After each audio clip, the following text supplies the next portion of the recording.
Good morning, everyone from JS Partners. I'm happy to be invited as one of the speakers.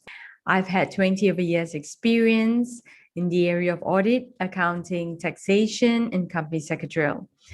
I run my own practice with a group of a good team, and they're dedicated, and we focus basically on corporate compliances. Yeah. Moving on, we'll be talking about G's with reference to planning your taxes. Okay, I would like to share my screen. Yeah. Okay, so 5 tax planning strategies is the topic. So I've got a few slides and hopefully it won't take too long. All right. From the beginning. Okay. All right. So before moving on to the strategies, I was thinking it was best to talk about the companies, where you're coming from or which company you submit, or you will have to submit your own estimates 1 year in advance, and you will start paying for your installments. Yeah. When it comes to your LLP as well, you would have the same situation like the private limited company. Partnership and sole proprietor, you pay as directed by IRB. Okay, so when it comes to sole proprietor and partnership, you would actually get a CP 500, which will be given by IRB on how much of tax you should be paying. And it's usually a 6 installment plan. Every 2 months, you will have to pay the taxes. Okay. And how is this derived? It's usually derived based on your previous tax submission. So if you've paid like 10,000 taxes, you would IRB will then issue a CP 500 for the next year for 10,000 divided by 6 installments. So they usually follow what you had submitted the previous year. Okay. Pays balance of taxes. Yeah. So so when you pay a balance of tax for a company, you'll pay it at the time when you do your filing, which is the 7th month. Same goes with your LLP as well. You will pay it at the 7th month. Okay, so when you file your tax return, you will, whatever balance tax that needs to be paid, you'll pay together with your Form C. Now, when it comes to partnership and sole proprietor, this will be looking at 30th June after the end of the basis period, which is the same situation. If you're submitting it, if you're submitting your form during that time as well, you would be paying it during that time. I mean, some people might might submit their form in May, and but you still have till June to pay the balance. Okay, so yeah, so you still have time to make the payment. Profit distribution. Okay, this is when it comes to company, you will only get the distribution in way of dividend. Okay, so when you're a shareholder of a company, the only way of getting the profits is by way of dividend. LLP, there's no restrictions. There's no restrictions when it comes to partner and sole proprietor as well. Okay, remuneration of director or owner.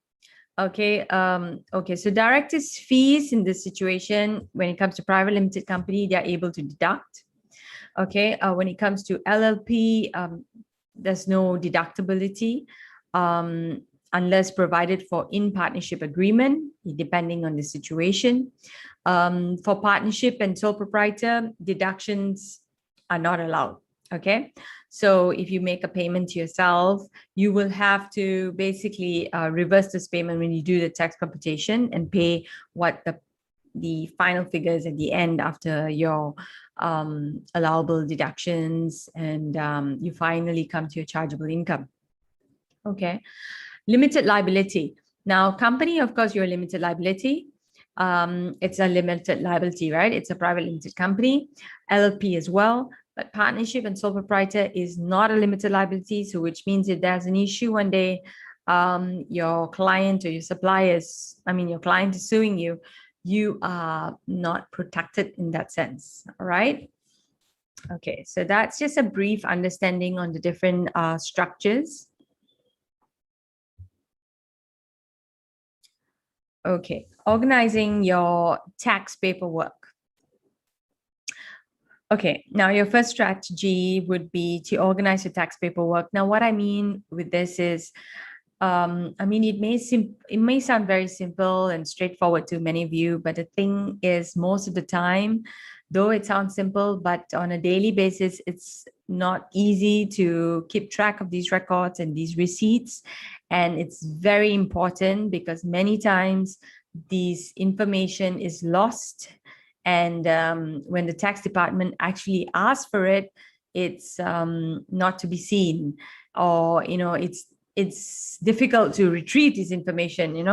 So you may think you have it all together, but actually it's not really the case. So therefore, it's important to keep all the necessary paperwork that would be required. For example, salaried individual, you would need your Form EA, your pay slips on a monthly basis. Now, these need to be kept in a particular file. And yeah, and then you have your business income. When it's business income, you have, okay, now we're referring to income in terms of, I mean, whether it's a company or an LLP or whether it's sole proprietor, right? These are all businesses. Now, you will get your income from invoices that you would have issued to your clients. Or trading business, you'll be issuing these invoices. So you need to keep all the invoices. And, when the payments are made from from the particular client, you need to have the acknowledgement attached with the invoice. Yeah. Now, receipts, we're talking about payments out. So if you're making an expense, now usually everything is online transfer. So if the online transfer is being done, make sure you print out the acknowledgement and you also staple it with the invoice or the bill that you have. Okay, so that it's understood that you have made this payment through the company or which account. Now, that's of course to have the acknowledgement. So that's important. Now, just say you've made a payment through your personal account because the company didn't have much funds. Now, make sure you write down on the bill that this was issued by, from a personal account or from your director's account, so that things are kept track. So whether the payment has been made, the question is always, how was this payment made? Which account did it come from? Okay. So these are things that needs to be kept, okay, and written down.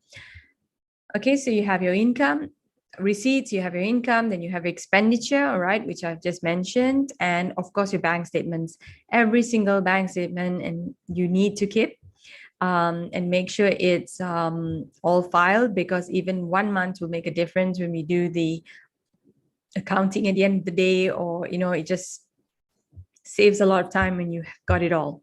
Okay. Now, tax relief. So whether you're running a business or whether you're a salaried individual, all of you will need to keep a tax relief. What are these reliefs? These are reliefs that are claimed during when you're submitting your personal taxes. Yeah. And this is based on whatever income you have received, whether it's a business or whether it's from a director's fees or whether it's salary, you would less these tax reliefs. Now, one is the automatic relief is of course the 9,000, but you will have all the others, which is your book reliefs, your insurance statements, your computer purchase.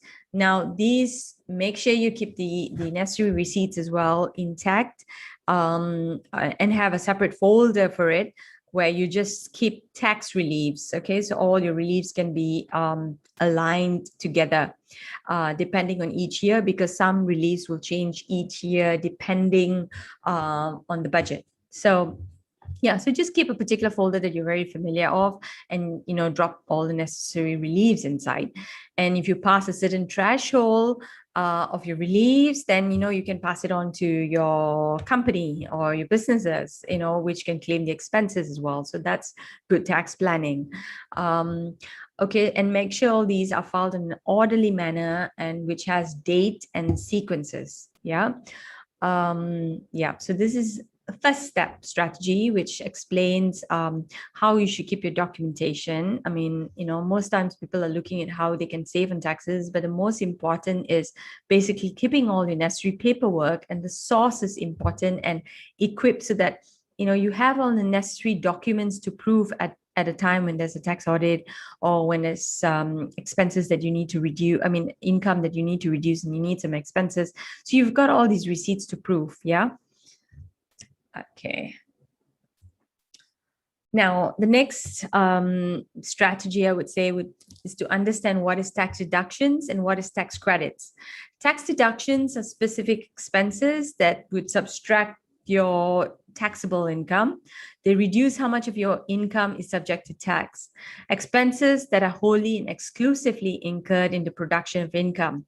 Now, what are these? I mean, that's the law, but for a layman to understand it, these expenses, for instance, you will have certain expenses that are not tax deductible. I'm sure you would have heard this term, what is deductible, what is not deductible. And these are terms only used for tax. Now, examples would be, for instance, your rental. Okay. Now, if you're renting office, that's very straightforward. You have your tenancy agreement with your company and the landlord. The whole expense or rental expense of 1,000 ringgit, for instance, will be tax deductible, 100%. Now, what if you're renting home, okay, or a condo, and you're working from home? Now, how much of it could you consider as the office? Now, usually the benchmark figure, the ballpark figure is usually a quarter of the total rental costs that you could say that you're using as your office. Okay. And so therefore, you would only be able to deduct. So sometimes the situation is they will actually put in all the expenses. So they will put in the total rental, which might be 1,000 ringgit. Okay. Now that is basically used for your personal and your business. So when it comes for tax, so, I mean, your accountants might say, yeah, it's fine. I mean, they'll just put it in. But when they come for tax, which is the final tax computation that we do before we submit for tax, we will then say, okay, now this rental is your house. Now we can only claim quarter of it. Maybe 30% of the expense or 40% would be allowable for tax. So that's when we will add back these expenses. Yeah. So we will add back the 60% and we'll only allow the 40%.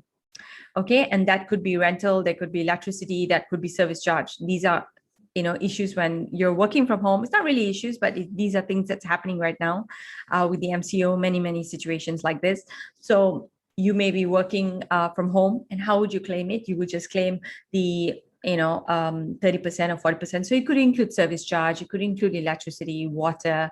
So if you're you're paying it to your landlord, so you only can deduct so much. So it could be done in the accounting level, where when you do the accounts itself, you have your documentation where you say, okay, this 40% of expense is what I can claim, and you put only the 40% inside.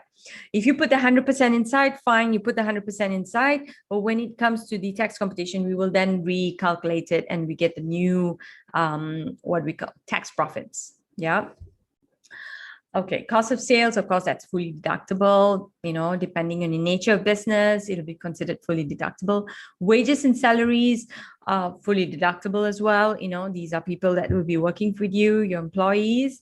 Entertainment and gifts, of course, I have written an article on this before as well on my LinkedIn page. There is various different categories for entertainment or gifts. Okay, I can give you a few. If you're entertaining your staff, that is fully 100% claimable. If you're entertaining your clients, it's 50%. Promotional gifts. Okay, now this all depends. If you've got a logo on the gift, you can take a photo, it'll be even better. But if you have a logo on the gift, and you can take a photo of the gift probably, and to prove that, this was really a promotional gift. You've got your logo on it, maybe some products of yours in it. It will be fully exempted. Okay, deductible. That means it's an expense. But if it was something that you had bought from a shop, or there's no logo of your business on it, then it's back to the 50%. Okay. So something to think about. And yeah, so there are other deductions that, like referring to promotional gifts, that would be considered tax deductible, and we're looking at wholly related to sales. Now, this could be redemption points, vouchers, shopping vouchers, meal vouchers, concerts. These are all very much related to concert tickets. So it must be related to your business, and you're giving out these, redemptions or points and things like that. So it helps your business in a way, but at the same time, it's a promotional activity that you're doing, and this is 100% claimable. Okay, so the entertainment gifts, there are various categories and how you park it. Many times, even entertaining your staff, it's lumped together with entertainment. So you've got to split between the entertainment. Don't just put it all together.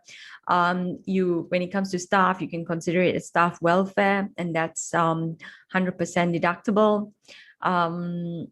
So you've got to, as I said, you've got to be very clear with your expense column and your chart of accounts and how you are able to claim the right thing. So even the promotional gifts, and don't just put it as gifts, put it as promotional gifts, and I mean, because there would be some that you may just give as gifts, and it might be something else, that you may buy from outside and you might just give as gifts. So don't put it together and confuse the situation. You can put it as a separate header called promotional gifts, where all these things are, you are doing it because it is going to be 100% deductible.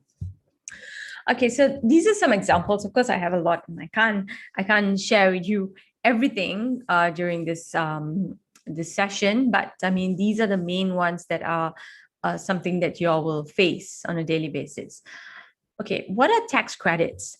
Tax credits are even better. They give you a ringgit for a ringgit reduction in your tax bill.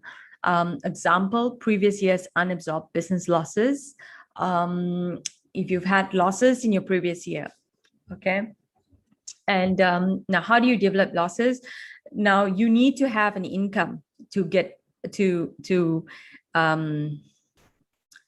basically carry forward these losses. You need to have an income. So if you don't have an income, but you have all these expenses, you won't be able to carry forward the losses.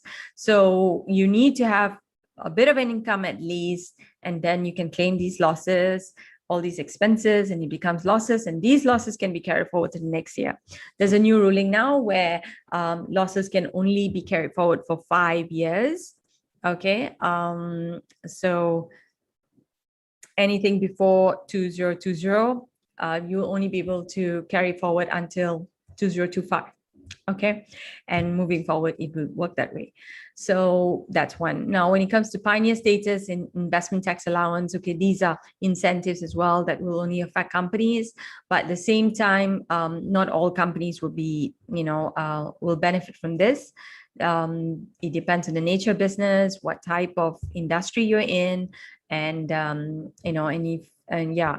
otherwise you'll be able to apply for it. Yeah, so you can check on these status as well on how you can help your tax situations if you fall under, this various industry.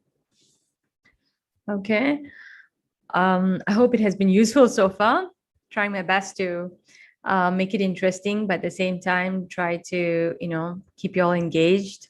Okay, the third one would be classifying business expenses. Okay, so yes, as I mentioned before as well, the classifying of business expense, it all depends on the nature of expense, right? So it has to be categorized into the right category. Okay, the expense category is important and how the expense are classified. So example, entertainment for staff, it can be kept as staff welfare, like I mentioned before. Traveling and accommodation, you have your traveling overseas, you have your traveling within Malaysia, you have your petrol and toll parking. Traveling overseas, you have your accommodation, and you've got to also mention basically the proof of overseas trips or even local trips as well. It's got to prove that you've basically done you've gone there for a meeting. If you've got an email correspondence or email communication with the person in the other country or in the other state who has told that, oh, okay, we're discussing on this, we're going to be in all this, and you have the timelines maybe during the dates to confirm those dates that you went, that would help eventually, because they don't want to know that, oh, you went there for a holiday, right? So you got to prove that you went there for work. So how do you prove that you went there for work? You've got to have some communication with the other party, your supplier or your client, that you're coming on these dates. You send them an email and you say, okay, I'm going to be there during these dates, and this is what we're going to talk, this is the agenda of the meeting, and this can be kept in your file. Okay. Entertainment, as I said, there's various different types of entertainment. Please, I've only given you a few examples, but there are a few, and as I mentioned, I've got it in my page as well, or if you need it, let me know. The expense category, yes, is very important. So there is various, and so keep it as detailed as possible when it comes to your classifying your business expense, so that it is clear. I mean, we're talking about 7 years down the line. So, what you remember today and what you remember in 7 years' time, forget about 7 years. I mean, 1 year's time as well, you'll forget about it. So, we want to know as much detail as possible. And that's why when we do accounts for our clients, we make sure that all the details are well captured and categorized, and we know exactly what these expense. When we do the tax computation, it's easy, and we know when the tax audits, because when they do the tax audits, they actually ask for the general ledger details. So they're actually going through in detail all your income statement, balance sheet, and your line by line items. So, and that's just a general tax audit. It's not even a field audit, right? So they're going through line by line. So you got to make sure that everything is well categorized, so that they understand and they get an idea and not a miscommunication of that situation, because we're just going to put it all together and we're going to give it to them. Now, the very rare situation that they actually they may call us and ask us, okay, what's this and all that, but if it's clear, then they don't have to. And also it just makes it easier for them to not assume things. Yeah, so that's very important. Okay. Next one would be taking advantage on the tax laws. Yeah. All records that you have must be kept for 7 years. Now that means everything: your invoices, your receipts, your acknowledgements that you have made, online transfers, which I've told you to clip onto each of your receipts, whether it's income this way, coming into bank statements. You need to keep a tab of the clients that have paid. And also, I think the coming in would be not so severe, because you have it in your bank statements, and as long as you have a system going, or you have an accounting system going as well, should be fine. But when you're making the payments out, make sure you have a copy of the acknowledgement. That would really help.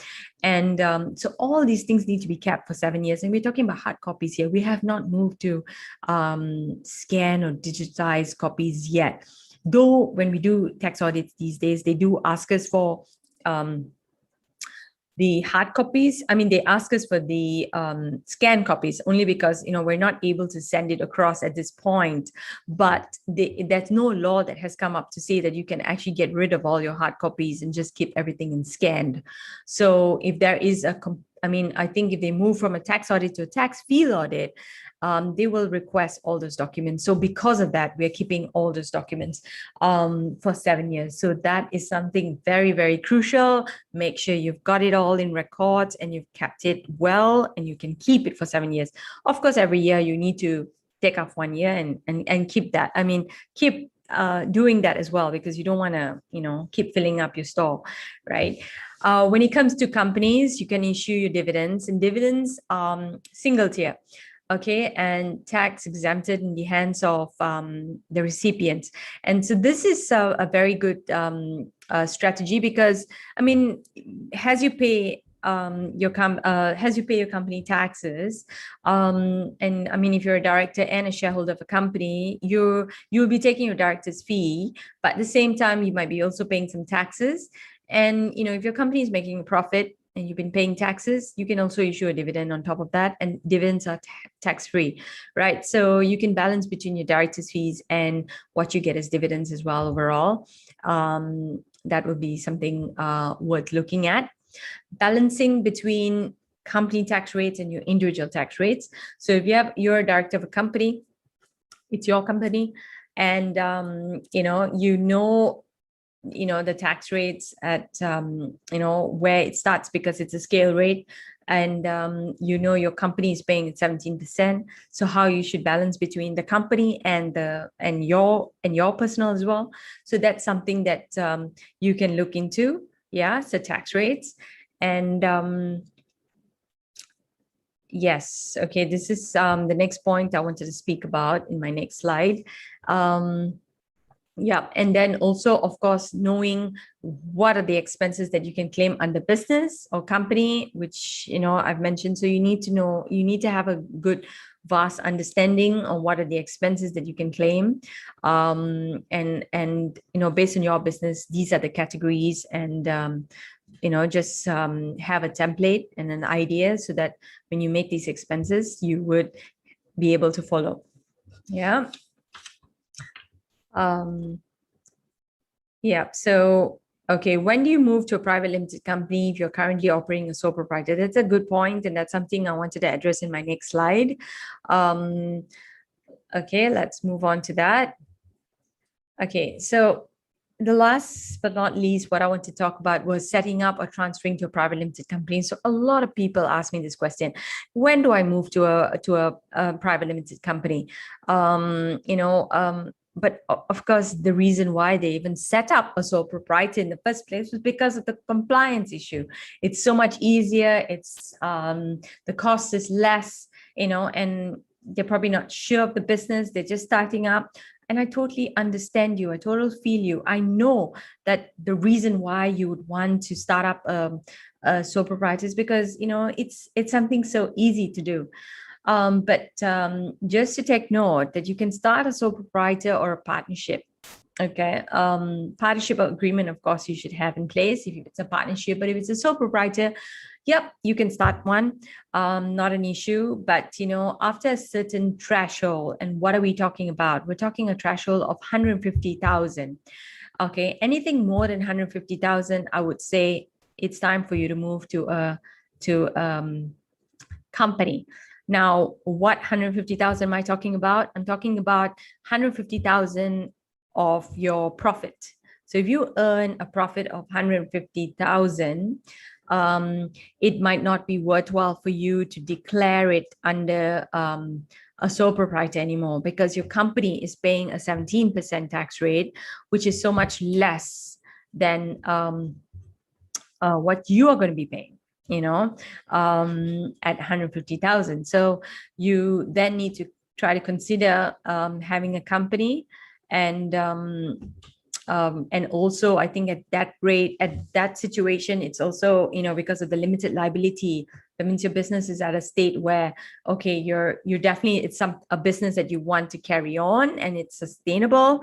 And I think it's time for you to think that, okay, maybe now I need to move to a private limited company, and also to protect myself, instead of because of the limited liability there is in a private limited company.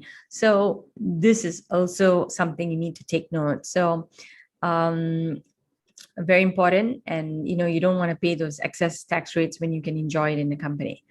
Okay.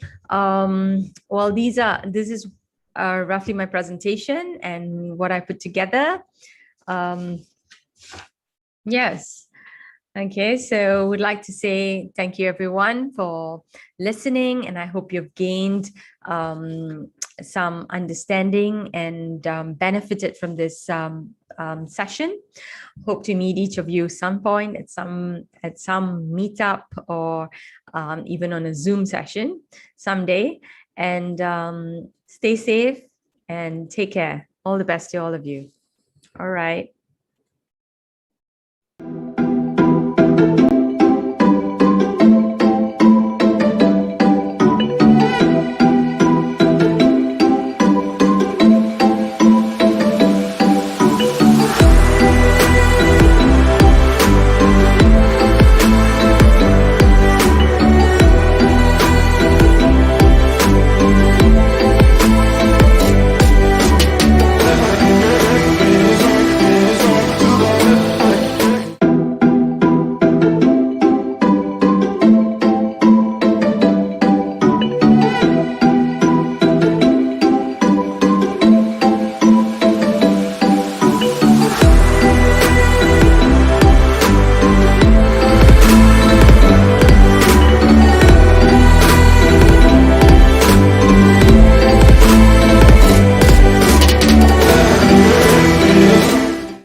Hi, Jini, and hi, all the audience. Thank you for watching us this morning.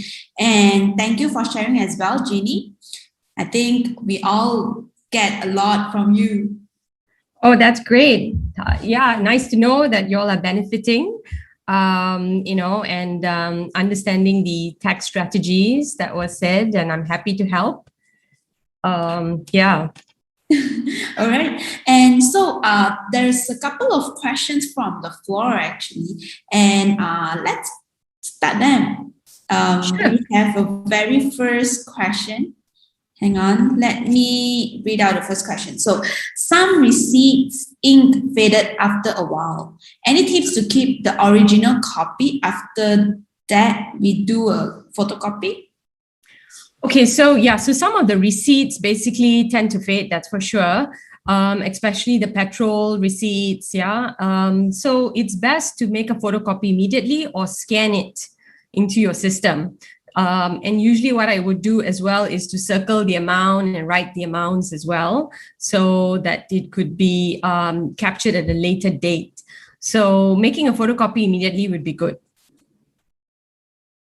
All right. So I hope the audience can really take this note down. And the second question is, I think just now you were highlighting about the soul prop and soul pop to Sandian Berhad.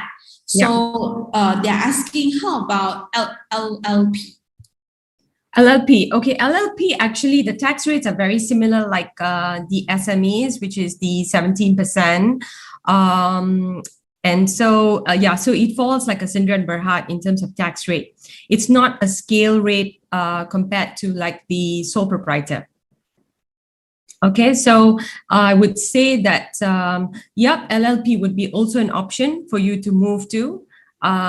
You can. Now, the only thing about LLP is the fact that, it's, of course, it's management account. So you save on the cost of the fixed cost on a yearly basis. So you don't need your secretarial fees and things like that, which is all very limited. But what is the other aspect is if you're going for government tenders or if you're going for certain things, LLP might not be something that the third party would recognize, and they would of course prefer a Sindra and Berhad. So it all depends on what kind of business you're doing and what you're comfortable in. Yeah. All right. And actually, continuing this question, right? There's someone also from the floor asking, like, what if after transferring and it's no longer earning more than 150K from from sole prop to Sandhya Berhad? A sole prop to a Sindra and Berhad, I no longer earn more than 150K. So once you transfer, then you're of course stuck with the Sindra and Berhad. And you will be the minimal rate will be the 17%. You won't be able to switch back unless you close the Sindra and Berhad. Sindra and Berhad is like a baby you brought to the world. So, you need to actually have your fixed costs and things like that. You just can't just shut it down. So there are the pros and cons of having a Sindra and Berhad, but, if your salary or your income drops, you would still have to maintain and go on with this until you close this company down and then, open a sole prop again or something like that. Yeah.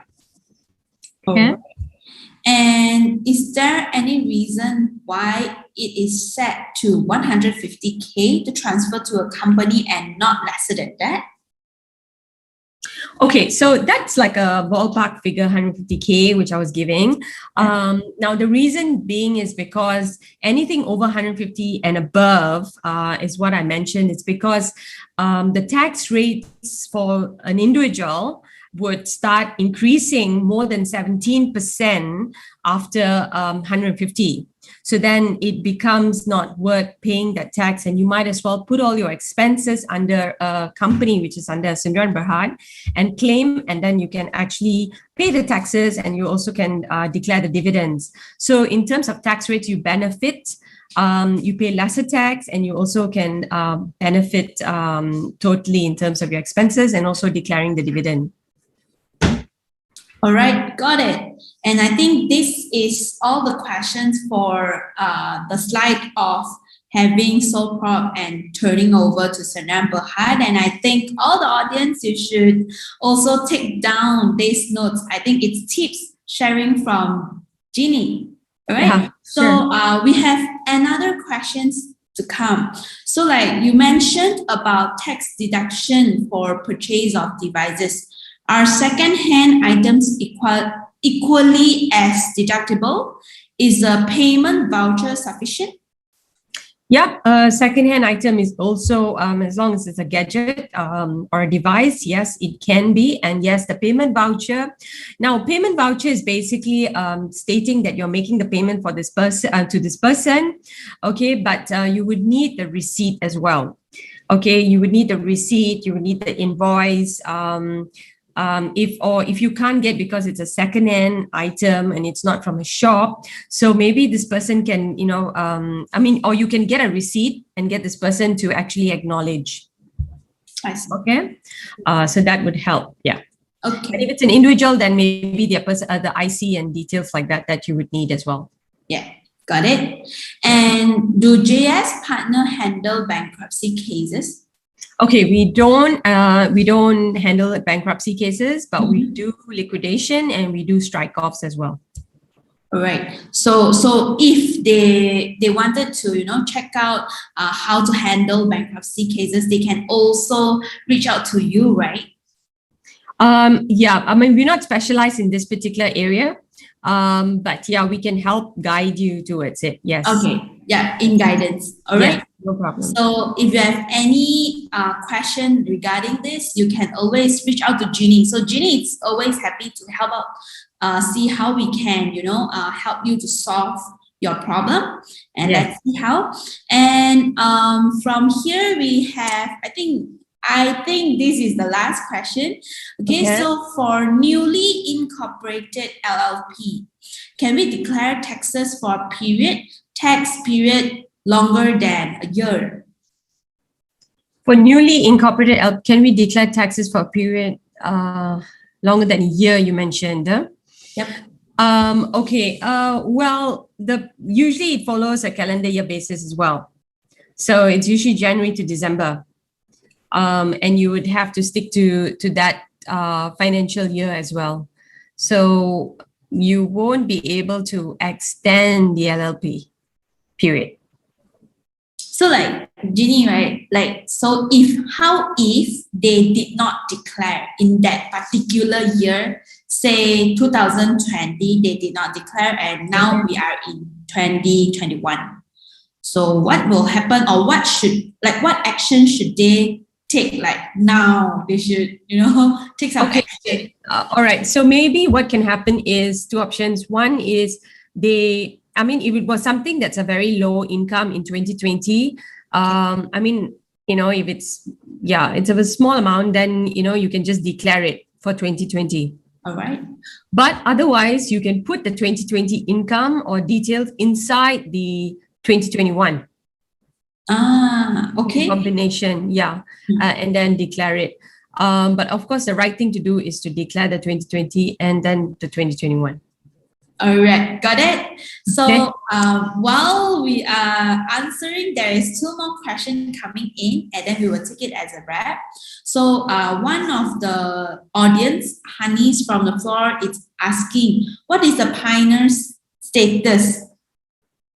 Okay, pioneer status is basically a status given to certain technology companies, green tech or environmentally friendly companies by the government. And basically they get pioneer status where they would not need to pay taxes for a period of 5 years or exempted from certain capital allowance. They might get an extra allowance for fixed assets as well. So these are, it depends on the company and nature, but basically they get exemption from the government.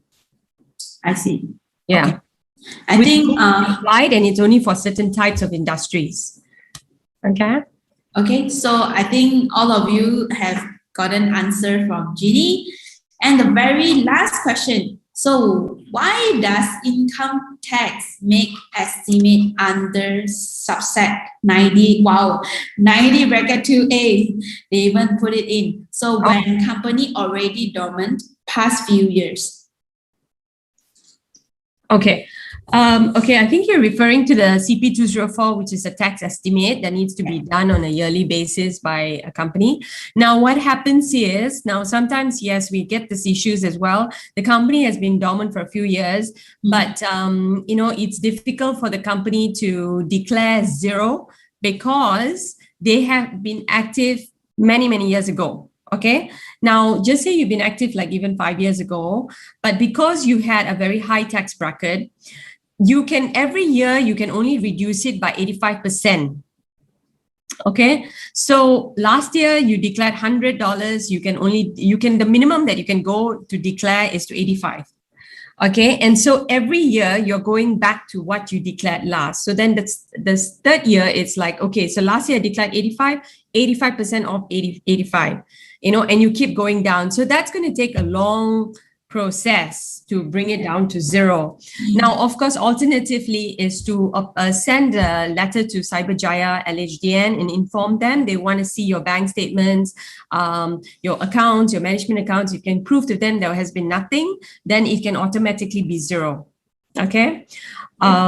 So of course, sometimes that process takes long, or sometimes, you know, you don't want to reveal your bank statements, or, I mean, if it's dormant, there's no issue.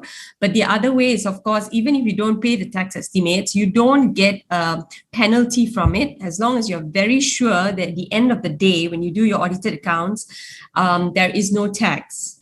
Yeah. Okay, as long as there's no tax, there will not be any penalty.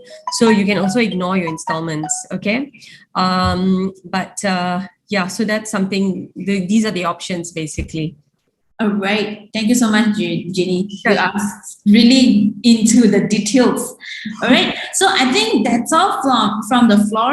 We have actually audiences who ask about how can we get in touch with Jini yourself. So I think you can just share us your contact or your LinkedIn so I can help you to comment in the chat so that they can always click in and connect with you. All right. Before we go into a close, maybe Jini, do you have any advice for the corporates, the LP, the company, you know, like any advices you wanted to let us know?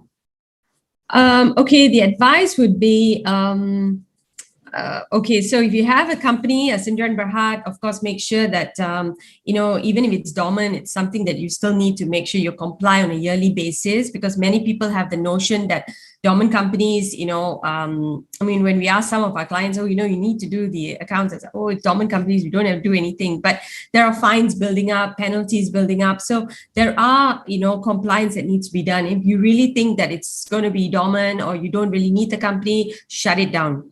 Because to set up a company is very easy. It can be done in a couple of days.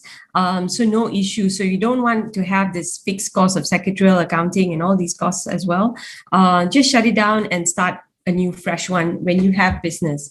Now, the other thing for LLP and sole proprietor, you have to take, I mean, sole proprietor, basically an LLP. Yes, you need to take it seriously as well. It's not because if it's a sole proprietor, it's a simple compliance. The compliance are actually the same, and the penalties at the end is the same. So you need to manage your, you know, receipts, your documentation just as well, and you know, as you are having a Sindran Berhad. So you know, you do get tax audits and these things. I mean, actually, right now LHDN is very, very effective and productive as well. They are sending in letters even now during the MCO on, you know, all these tax audits. So even to all these sole proprietors and LLP, please do the needful and keep all your documents intact. Yeah. Okay. Yeah. That's all. So my advice, yeah, that's it. And to contact me, of course, you know, you can contact me on my full name, Shivajini Seelan, on LinkedIn. You can follow me, and I always put in daily, you know, updates as much as possible. And yeah, otherwise my website, JS Partners.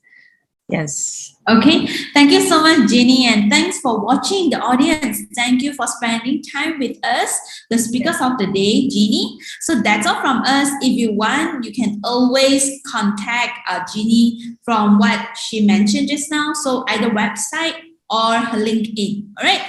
So that's all from us. We will see you in the next session. See ya. Bye-bye. Yeah, bye. Bye.